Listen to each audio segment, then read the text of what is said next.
Las noticias en contexto con Adela Coriad.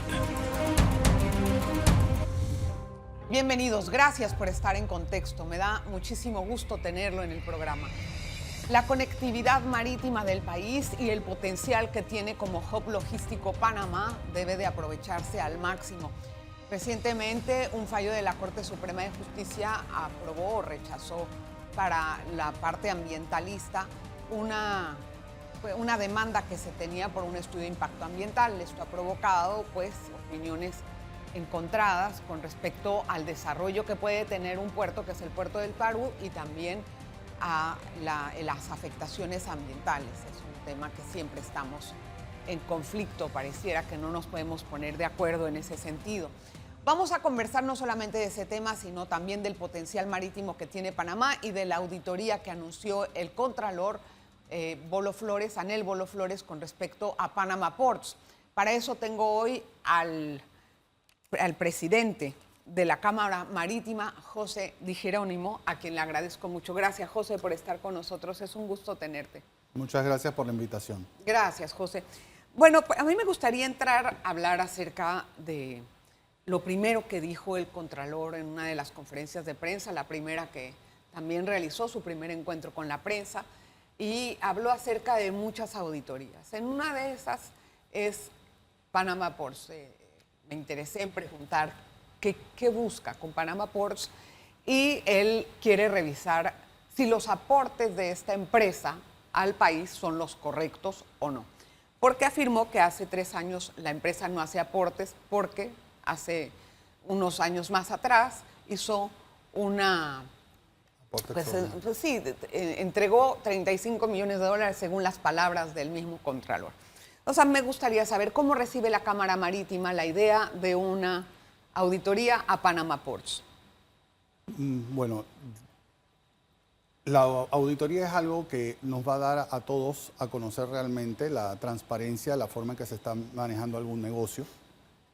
Y el contrato de Panama Ports, que ya tienen cerca de 25 años, ya ha sido incluso renovado, es un contrato que muchas veces ha estado en la palestra pública. Panamá es un país marítimo y hay que juzgar realmente lo que trajo Panama Ports a Panamá. Panama Ports recibió 2 puertos que eran prácticamente obsoletos. Tuvo que hacer grandes inversiones, tuvo que hacer reformas, y eso fueron uno de los detonantes, junto con el puerto de Manzanillo y el Evergreen, que pusieron a Panamá en el mapa logístico y que son parte, junto con la transición del canal, de una transformación que dio nuestro país. Si nosotros agarramos y nos preguntamos, Brasil, Argentina son países agropecuarios por excelencia. Si hablamos de Perú, es un país minero. Si hablamos de Colombia, pensamos en café, en Costa Rica, en turismo. Pero cuando preguntamos Panamá, ¿a qué se dedica Panamá? Entonces, realmente hay personas que dicen, no, es que nuestro oro es verde y tenemos que explotar el turismo, que es básicamente la misma oferta que hace Costa Rica, pero realmente Panamá tradicionalmente ha sido un país marítimo. Ha sido un país marítimo logístico. 1/3 de nuestra economía depende completamente de ese sector. Entonces, realmente tenemos que enfocarnos a desarrollarlo. Hay que desarrollarlo de alguna forma sostenible. Y tenemos todos que poder manejar y entender los conceptos básicos. Tal vez uno de los problemas que tenemos como sociedad es que el mismo panameño no entiende el sector marítimo. Muy pocos nos hemos dedicado a esta parte de la economía. A pesar de que es tan importante. Exactamente. Es mucho más fácil ir y educarse para ser médico, banquero o abogado, y muy pocos piensan en salir y hacer una carrera en el mar o de servicios a las naves que pasan por Panamá. Tenemos 3% del promedio del comercio mundial pasando por aquí. Eso es 6 veces el promedio del mundo. ¿No es 6% del comercio mundial? 3% del tráfico marítimo. Ah, ok. El tráfico marítimo pasa por aquí. Entonces, realmente tenemos que aprovechar estas situaciones. La hemos estado aprovechando en los últimos años. La expansión del canal es un claro ejemplo, pero esta misma expansión del canal también dio la oportunidad para desarrollar mucho mejor a nuestros propios competidores. Sí. No podemos perder las oportunidades. Bien, todo eso es cierto y es muy bueno. La cosa es que la empresa va a invertir, va a usufructuar de su trabajo, porque para eso es un negocio. La pregunta es si el que está poniendo la infraestructura el territorio, la posición geográfica, está pudiendo sacar provecho de eso. Porque también tienes un punto de que, claro, generas empleos, derramas economía de otra parte, pero ¿qué hay del país que está poniendo toda la infraestructura y le está dando prácticamente el negocio por el canal? Mira, es parte del balance. Nosotros tenemos que comenzar a medir, ya la experiencia nos lo ha demostrado, que tenemos que comenzar a medir, no solo pensando en cuánto una empresa aporta al Estado. Tenemos también que pensar en cuánto empleo está dando, cuánto se está derramando en la economía, qué posibilidades adicionales le está trayendo a Panamá. Tenemos un claro ejemplo en el cierre de la mina. Todos atacamos, muchos atacaron el proyecto de la mina pensando en los aportes que está dando al Estado, que eran muy pocos. Puede ser que sí, puede ser que no. Depende mucho también de cuánto estás tú invirtiendo, de cuál es tu riesgo. Pero por eso ahora tenemos una provincia prácticamente que se está volviendo un fantasma. Tenemos toda una economía golpeada a nivel nacional. Entonces, realmente tenemos que buscar la forma, los panameños, de comenzar a medir el impacto de todos estos proyectos, no solamente pensando en cuánto dinero le dan al Estado. El Canal de Panamá, por ejemplo, es un ejemplo interesantísimo. Todos medimos el Canal de Panamá por el aporte que le da el Estado panameño en el cheque gigante que aporta todos los años. Bueno. Y es hermoso pensar que el año pasado nos dio 2.7 billones de dólares. Pero el Canal de Panamá también tenemos que pensar en todo el empleo que crea. Todo el empleo que crea en el sector marítimo local, en la industria marítima auxiliar. Bueno, pero todo eso genera ese desarrollo. ¿Usted cree que esta situación de la auditoría tiene que ver con las amenazas de Trump por el caso de China? Yo no creo que sea directamente, realmente la empresa que maneja Panama Ports es una empresa china, pero de Hong Kong. Pero ya es China, porque ya Hong Kong pasó a China hace rato. Sí, ya. pero siempre ha sido una empresa de Hong Kong. Y realmente la controlan más desde fuera que desde dentro. No creo que sea realmente la mayor amenaza que estamos teniendo. Yo creo que si vemos el discurso del presidente Trump, tenemos que saber manejarlo y tomar algunas partes de él. Hay una parte que es muy cierta, que es la parte de los peajes. Panamá está aprovechando al máximo la capacidad que tenemos en el Canal de Panamá y tratando de maximizar esa utilidad para dársela a los panameños. Si es la mejor forma o no, eso lo vamos a ver más adelante. El tiempo es el que realmente lo va a decir. Y es nuevamente a lo que vengo, ¿no? Si hablamos de ese punto, estamos maximizando el ingreso al canal. Nosotros como operadores del sector marítimo auxiliar estamos siendo golpeados muy duro por las nuevas medidas del canal. El canal se ha vuelto extremadamente eficiente y la ventaja competitiva de nuestro sector de industrias marítimas auxiliares era precisamente aprovechar la ineficiencia del canal. Y ahora está cambiando. Bueno, podemos analizar eso en el siguiente bloque y también hablar acerca de las tarifas, porque el Contralor dijo que iba a reunirse con la Junta Directiva de la AMP para hablar acerca de las tarifas. Yo quiero que me explique a qué se refiere el Contralor según lo que usted puede analizar. Una pausa, no se vaya, regresamos enseguida. En breve regresamos con En Contexto. Bien, para hablar un poco más acerca de las tarifas, porque el Contralor dijo que se iba a sentar con los miembros de la directiva de la AMP, él es parte de, y entender qué es lo que se va a analizar de las tarifas. ¿A qué se puede haber referido el Contralor? Porque en la conferencia de prensa no dio mucho detalle.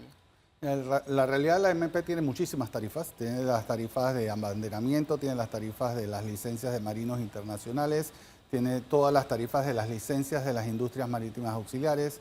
Hay tarifas que se imponen a los contenedores que pasan en transbordos. Pensando en Panama Ports, muy probablemente en eso es en lo que él esté concentrado, en ver cómo saca mayor provecho del contenedor que está pasando, subirle o ver, revisar la tarifa que están pagando en este momento. Pero realmente Ahí tantito un momento. ¿Qué significa revisar esa tarifa en medio de un mundo tan competitivo? Exactamente ahí es a donde estaba apuntando. Ayer escuché una frase muy interesante, dice, lo que se mueven son los barcos. Sí. Los puertos y el canal no se mueven. Y esa frase realmente es importantísima en esto, porque si lo que yo estoy brindando en mi punto no es competitivo, para el barco es muy fácil irse a otro lado, buscar otra ruta o buscar otro puerto. Entonces, realmente cuando vamos a hablar de la tarifa de transbordo de contenedores, tenemos que entender que nosotros estamos compitiendo contra Colombia, contra Costa Rica, contra República Dominicana, contra Jamaica, principalmente esos 4, y ahora Perú está entrando también en ese baile con el superpuerto que están haciendo los chinos allá. Entonces, cualquier cuestión que nosotros tocamos en tarifa es incentivar a que esas navieras se vayan. Nosotros en los últimos años perdimos muchísimos servicios que utilizaban Panamá como transbordo y que se fueron a Colombia. Hoy en día, más que nada por un tema de costos. Porque Colombia, hay un oligopolio acá, para que no dejan... Colombia es más económico, Colombia da un muy buen servicio, y si uno viaja a Cartagena, yo acabo de ir el mes pasado, después de 4 años que no iba a Cartagena, y quedé asustado del progreso que ha tenido esa ciudad. El puerto ha crecido en forma exponencial, aprovechando simplemente los negocios que no hay en Panamá. No, aprovechando que nosotros estamos dormidos. Por eso. Porque realmente Panamá tiene una infraestructura que básicamente ha llegado a su máxima capacidad hace años. Necesitamos construir puertos. Necesitamos construir puertos de transbordo. Los últimos proyectos todos han sido matados antes de empezar. Tuvimos durante el gobierno de Martín Torrijos, comenzó con un megapuerto que quedaba en Farfán, que no se pudo llevar a la realidad. El último que podemos hablar es el que está tratando de hacer la ACP en Corozal. No, ese puerto murió en la cuna también. 20 y pico demandas le pusieron en la corte. Entonces, si nosotros no lo hacemos, alguien lo hace. Pero es que eso también habla de la falta de competitividad interna, porque los que están no quieren competencias. Perdón. Y entonces, sí, claro. Entonces nosotros... Podría ser. Sí, es que eso me parece a mí que eso fue lo que primó en ese momento. Los que están no quieren competencia y quieren comerse el pastel solos. Pero están entrando, en ese mismo impasse entró el puerto de PCA, sí. Necesitamos más. Ahora, hablando de necesitamos más, hay controversia por el puerto del Barú con respecto al fallo que dio la Corte que avaló el estudio de impacto ambiental, según tengo entendido, usted me ampliará. Correcto. Avaló el estudio de impacto ambiental, pero eso no ha mermado la resistencia de los grupos ambientales sobre la ubicación y el desarrollo del puerto por el dragado que va a tener. A mí me gustaría que me explicara, ¿por qué la ubicación de ese puerto es la correcta? La ubicación de ese puerto habría que preguntarle a los expertos que diseñaron el puerto, a quienes escogieron los terrenos, por qué lo están haciendo en ese lugar. Definitivamente yo te puedo hablar en concepto macro. Ajá. Hacer un puerto en Chiriquí es necesario. Antes de que existiera la carretera panamericana, Chiriquí estaba comunicado con Panamá por mar. Todo el combustible se llevaba a Puerto Pedregal hasta los años 70 por mar. Y definitivamente darle una alternativa de salida a los productos que se producen en esa provincia que está creciendo en su parte agro y que va a seguir creciendo, que tiene oportunidades enormes con palma aceitera en este momento, que podría ser uno de los interesantes combustibles alternativos. Y por el otro lado, las importaciones que llegan, porque todo el agro recibe muchísimos insumos de afuera. Entonces, tener un puerto secundario para eliminar parte del transporte que está yendo por la carretera es interesante. Puerto Armuelles, que sé que está un poco más lejos de la parte donde está situado el... Puerto Armuelles es muy complicado. El puerto de Coquito también. No, el Puerto Armuelles, el problema es que está en el medio del pueblo. Sí. Entonces ya no tiene espacio para dónde crecer, para dónde desarrollarse. De hecho, el último intento de hacerlo como un puerto multimodal, que era más que nada pesquero, te ponía un mercado de marisco básicamente al lado de una escuela porque no hay el espacio. Entonces, sí realmente era necesario buscar un lugar donde puedas agarrar y crecer. Y hay otro componente muy interesante en Puerto Barú, en esa área. Y es que Panamá también se está desarrollando mucho como turismo náutico, como un punto para que vengan grandes yates, megayates, superyates. Y la mayoría de ellos, fuera del atractivo de San Blas y Bocas, hoy en día están buscando el Golfo de Chiriquí. Golfo de Chiriquí, las islas del Golfo de Chiriquí tienen resorts muy interesantes, bellísimos, tienen una pesca y una fauna impresionante y realmente ese tipo de turismo de muy alto nivel está viniendo y necesita un punto de apoyo. Pero que ¿por qué también sería? O sea, Puerto ¿ese Barú es puerto a qué interesante. se va a dedicar? Porque yo necesito entender algo. Yo me puse a ver el mapa y vi que el puerto estaba ubicado como dentro de una ensenada. Y el canal de navegación, por eso le pregunto, porque usted sabe más que yo en eso, el canal de navegación es un poco angosto. Ellos van a dragar, etcétera. Entonces, ¿hasta qué punto va a permitir buques de qué tamaño? ¿O para qué va a ser bueno el puerto? Pues? Mira, depende de cómo lo diseñas, depende de cómo lo haces. Muchísimos puertos importantísimos en el mundo están en ríos. Solamente miremos el río de la Plata y el Paraná en Argentina, que conecta hasta Paraguay, todos los puertos que tiene y donde entran barcos hasta de 70.000 toneladas. Es decir, el que estés en la desembocadura del río no necesariamente implica que no tengas calado, que no puedas desarrollar calado o que no puedas dragar. Puede ser que tengas un plan importante de dragado, que tengas algunas medidas para rediseñar el área. Hay muchísimas técnicas y muchísimos recursos que el ingeniero que está diseñando puede hacerlo, obviamente respetando el medio ambiente y mitigando el impacto que va a tener. Porque me pareció interesante ver la ubicación. ¿Y qué potencial ven en ese puerto? Yo el mayor potencial que le veo es para desarrollar el cabotaje local. Panamá por más de 100 años estuvo muy desconectado del sector marítimo, como teníamos un canal que lo manejaban los americanos, simplemente nos dedicamos a ser empleados de los americanos y nos olvidamos de todo lo demás. Pero hay una ley de cabotaje. Ahora mismo tenemos una ley de cabotaje que el mayor interés de esa ley es poner un techo para que empresas panameñas comiencen a desarrollar cabotaje, que ¿Y lo van a comiencen a traer desarrollar? barcos. Yo pienso que sí. Cuando estén que estén las condiciones dadas, se va a desarrollar. Y parte de esas condiciones es tener puertos donde llegar en el interior. Hoy en día, en el interior del país, no hay un solo puerto donde tú puedas llegar con un barco. Ok. Este sería el primero. José, vamos a hacer una pausa, vamos a regresar con más, regresando de estos anuncios y vamos a hablar acerca de el fortalecimiento de todo el sector marítimo y las debilidades que hay, cómo poderlas superar. Una pausa. En breve regresamos con En Contexto. Gracias por continuar en sintonía. José, ¿cuál es el timón que tiene la AMP para este quinquenio? ¿Hacia dónde va? Mira, yo creo que esta administración de la AMP tiene una oportunidad de oro. Nosotros tenemos una estrategia marítima nacional que se desarrolló desde los años 90, que es un documento que básicamente debería enrumbar el destino del canal con las industrias locales, con el abanderamiento y demás,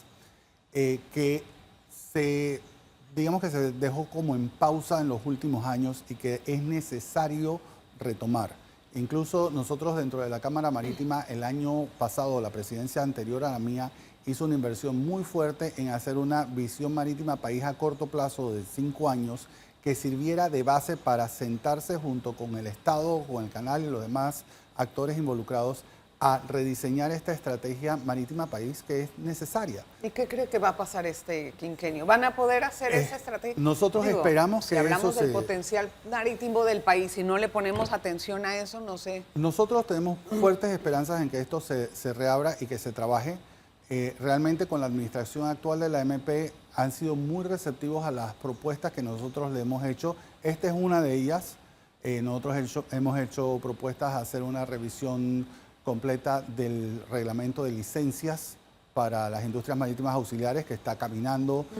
Hicimos una propuesta también muy interesante a revisar o a terminar la reglamentación de la ley de cabotaje y de las especies náufragas, que va avanzando con muy buen paso y que estamos teniendo periódicamente reuniones con la autoridad marítima y con los actores involucrados, muchos de la Cámara, algunos no, y sentimos que hay un muy buen clima para desarrollar y tomar y aprovechar este momento. Pero ese clima necesita transparencia. El clima necesita reglas claras. ¿Cómo se va, a evitar el tráfico de influencias? Es algo que se va Y a dar los en las mesas. oligopolios. Es algo que se va a dar en las mesas. Yo siento que el Panamá está cambiando, que las empresas están entendiendo el concepto de que primero tenemos que poner a Panamá en el mapa y después que el cliente llegue aquí nos lo peleamos. Pero lo primero es que venga. Pero tiene que haber reglas claras. Exactamente. O sea, las empresas no son las que deben de entender eso, sino la La- entidad que las impone. Y es lo que estamos teniendo ahora, tener este clima abierto de sentarnos en una mesa, sector privado, sector público, discutir las normas, buscar un nuevo ordenamiento, realmente es el que por ahora nos está mostrando una muy buena voluntad a caminar hacia allá. ¿De parte de quién la voluntad? De la autoridad marítima. ¿Y ellos son capaces de poner orden y poner a todo el mundo en cintura? Nosotros pensamos que sí, pensamos que tenemos algunos profesionales dentro de esta administración que tienen una muy larga carrera trabajando con nosotros. El administrador estuvo por más de 30 años manejando una empresa con 2 operaciones portuarias en el área de Chiriquí y que por muchos años fue una de las principales empresas en el Hay mercado personal panameño. valioso, hay personal que Sí. sabe lo que tiene que pasar. El mismo director de Puertos e Industrias Marítimas Auxiliares fue uno de los que trabajó junto con nosotros dentro de la Cámara en desarrollar esta misión marítima país de 5 años, que definitivamente tiene todo el conocimiento, tiene el expertise, tiene los contactos y entiende realmente para dónde la industria está tratando de enrumbarse. Y como lo decía, Panamá tiene una infraestructura que está llegando prácticamente a su tope y que necesita desarrollar más infraestructura a nivel portuario, a nivel carreteras, a nivel ferrocarril, a nivel del canal, del mismo canal. Si vamos a ver lo que está sucediendo en el canal, hoy prácticamente todo el espacio para transitar barcos por el canal está vendido. Y está vendido al punto que las empresas están yendo a subastas por los espacios para poder transitar y pagando cantidades a veces cercanas a medio millón de dólares. De las que se está quejando Trump. Exactamente, pues las empresas están teniendo a veces que pagar hasta cerca de $500 millones simplemente por asegurarse un espacio. Bueno, ese es el sistema de negocios que hay. Es decir... Pero ese sistema de negocios te está mostrando que también hay una oportunidad para crecer. Entonces podemos aprovecharnos y cobrar al máximo la infraestructura que tenemos, o podemos decir, ¿sabes qué? Es el momento de crecer la infraestructura que tenemos y dar más empleo, dar más negocio y seguir echando para adelante y no simplemente concentrarnos en una pequeña infraestructura, sacarle el máximo de eso y después nosotros decidir a quién le vamos a regalar la plata. Claro, crecerlo sería lo ideal, pero con reglas claras, porque si va a crecer y lo van a manejar los mismos 4, pues entonces no es crecer, es expandir los oligopolios. Lo que necesitamos los panameños es confiar en nuestros gobernantes. Es un gobernante que el pueblo escogió. Cuando nosotros estamos escogiendo tenemos que pensar si realmente confiamos en ellos. El contrato al minero para mí fue uno de los mejores ejemplos. La gente se levantó porque no confió en quien lo negoció. Antes hablamos de la renovación del contrato de Panama Ports y la primera sustancia es, ¿confiamos en quien lo negoció? Sí, ¿se hizo bien o no? Exacto. Eso es Entonces lo que necesitamos es ¿Por qué se hizo así? O sea, todo el tiempo tenemos ese tipo de dudas. Necesitamos escoger gente en la que podamos confiar, gente que sepamos que es honesta, transparente y que tenga el conocimiento. A ver, lo mejor es que se empleen prácticas transparentes desde el gobierno hacia la población y que no se hagan este tipo de negociaciones calladas o que nadie se entere y después de 2 años, se enteraron que ya se firmó. Eso es lo que genera estas dudas. Exacto. Si tú tienes una política transparente, vas a tener la confianza de tu ciudadano, pero no vas a creer en ellos porque tienen buena cara, sino por sus prácticas. Pero hoy en día tenemos un presidente de la República incluso que viene del sector marítimo, que entiende el sector, que comprende las oportunidades que hay y que hasta ahora ha aprobado, y las palabras del Contralor ayer, yendo a hacer auditorías y demás, nos está mostrando un clima de que están buscando transparencia para hacer su actuación. Mire, yo quiero esperar a ver qué sale de todo eso, porque a veces hablamos y luego generamos expectativas y después no tenemos nada. Entonces demos tiempo y con el tiempo valoraremos cuáles son las palabras del Contralor. Gracias, José, de estar aquí. Es un placer tenerlo. Muchas gracias. Espero regrese. A la orden Siempre. cuando quieran. Me gustaría, porque hay muchos temas interesantísimos en el sector marítimo. Gracias, José. Gracias también a usted por la atención que dispensa este programa. Me encanta tenerlos como Audiencia, nos vemos la próxima.